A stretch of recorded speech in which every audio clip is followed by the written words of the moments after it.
Assalomu alaykum, hurmatli obunachilar. Sizlarni ko'rib turganimda yana ham xursandman. Yangi sezon ish boshlab oldik, sezonlarga kirib oldik. Ana endi sizlarga obzorlarimni tez-tez qo'yib turishga tayyorman. Ko'ryapsizlar, klient uyiga kelgan shu xonadon bu yerga to'rga 10 qo'yiladigan karkas, pirpiri karkas qo'yiladi. Gap davomida sizlarga aytib o'taman, hammasini tushuntirib o'taman. Mana shu yo'liga kirganimizda bu yo'likligi bo'ladi. Ichkariga fotozona qo'yamiz. Biz o'zi aslida fotozona qo'yishga keldik. Ko'chani, hovlilarni yasatadigan boshqa oformiychilar kelishdi. Nimaga unaqa desanglar, klient o'zini qarindoshini chaqirib keldilar. O'zligini qarindoshligi oformiya qilar ekan, lekin fotozonalari yo'q ekan. Ular fotozona qilmas ekan. Shuning uchun meni fotozonam yoqqani uchun, juda ham yoqqani uchun kelin bolamiz o'zlari chaqirib qo'ydirib berdilar. Sabzi to'g'rar bo'lyapti. Hozirgi paytda bunaqa sabzi to'g'rar kamdan kam bo'lib ketgan, lekin mana bu xonadonda sabzi to'g'rar bo'lib va ertalabdan osh bo'ladi. Assalomu alaykum do'stlar. Bugun oformiyani yasatishga keldik. Sizlarga fotozona variantini ko'rsatmoqchiman. Qanaqa karkas qilasiz bu yarim oy shakldagi fotozonaga desanglar, oddiy mana bu karkasimni ko'rayotgan bo'lsanglar, bu sharg ishlatadigan Mickey Mouse'imni karkasi. Mickey Mouse karkas bor, sharg ishlatadigan. O'sha Mickey Mouse'imni karkasini ishlataman. Va qo'shimchasiga bu mana kaltalik borda, sal yorug' chiqish kerak, bundoqroq bo'lib turish kerak. Buning uchun mana bunaqa karkaslarim bor. Juda ko'p yasaganmiz, ko'p har xil narsalar qilib ko'rganmiz. Xullas mana bunaqa karkasim chiqib qoldi o'zimda. Va shuni hozir shunga skotchlab, mana shu holatda skotchlab, shuni mana bunaqa qilib egamiz. Zo'rchi? Fotozona yasatishga 2 kishi kelganmiz, men va xo'jayinim kelganmiz. Mana shu karkaslar hammasini skochda qotirib olamiz. Bizning eng birinchi pomochnigimiz bu skoch bo'ladi. Har doim yaxshilab ko'p skoch, optim skoch olamiz va ishimizni boshlaymiz. Orqaga karkasini ko'rayotgan bo'lsanglar, orqa tarafga zashitda oq shifon, oq zashitkani qo'yib, keyin ustidan oppoq tikilgan shifon materiallarimizni tashab qo'yamiz. O'zi tayyor tikilgan skladka qilib ahamiyat bergan bo'lsanglar. Xullas, bu narsani ish qilayotgan jarayonimda xo'jayinim ko'tarib qo'ygan bo'ladilar. Orqadagi fonni xullas men ahamiyat ham bermadim bu narsaga. Keyin uni yana tushiramiz. Mana bu qushlarga ahamiyat bersanglar, shu qushlarni temirga yaxshilab uje montaj qilyapman. Keyin bu qushlarni yechmayman. Sababi menga shunaqa olib yurish qulay bo'lyapti. Bo'lmasa ko'ryapsizlar, bir-biriga ilplari, simlari aylanib qolib, rosa qiynalib, ko'p vaqt olyapti.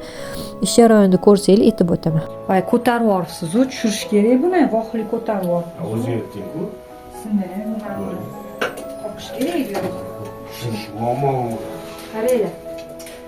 Obunachilar, mana qushimni mana shu yerga yaxshilab qotirib qo'ydim-da. Shu holatda yuramiz.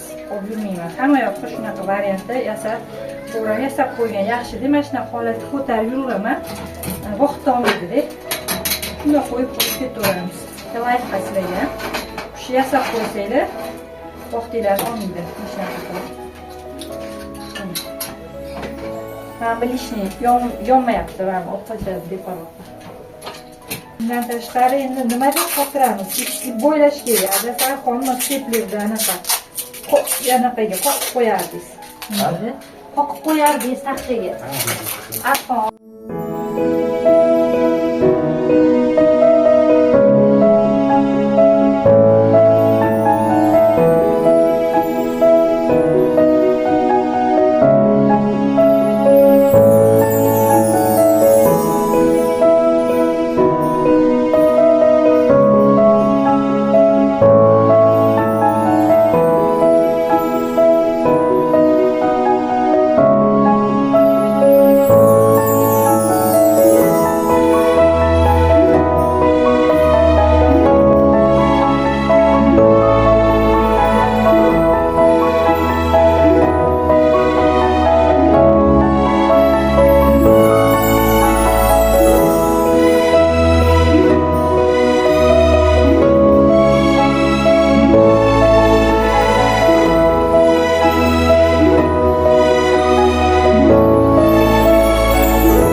hurmatli obunachilar, paka ichkarini chala yasatib chiqdim. Men sizlarga mana shu joyni ko'rsatmoqchiman. Pirpirida ozgina kamchiliklari bor-da, sizlarga aytib o'tmoqchiman. Shunaqa kamchiliklarni qilmanglar.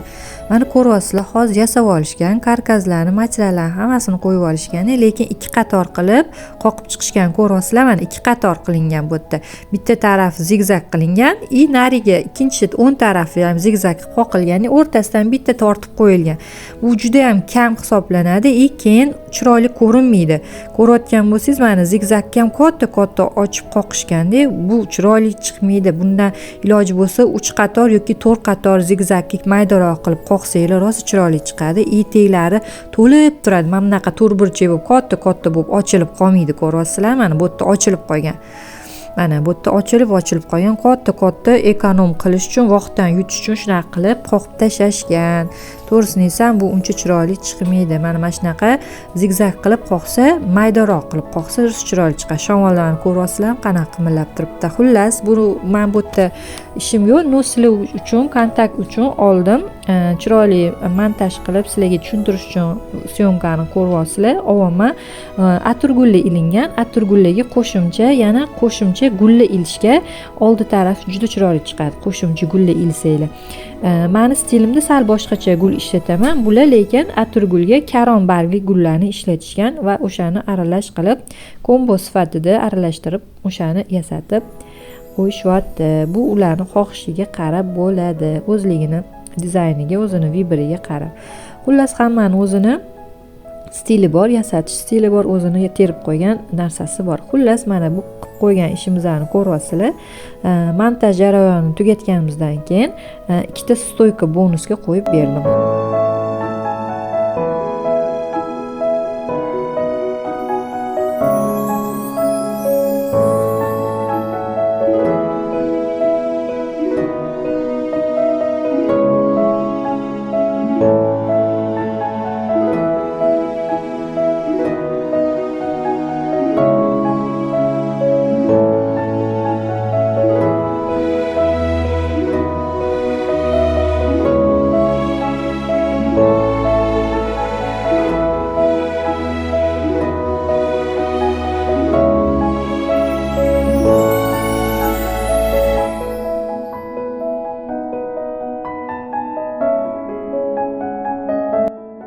Mana hurmatli obunachilar, men faqatgina fotozonani yasatish uchun kelganman va men shu fotozonam uchun $100 pul oldim.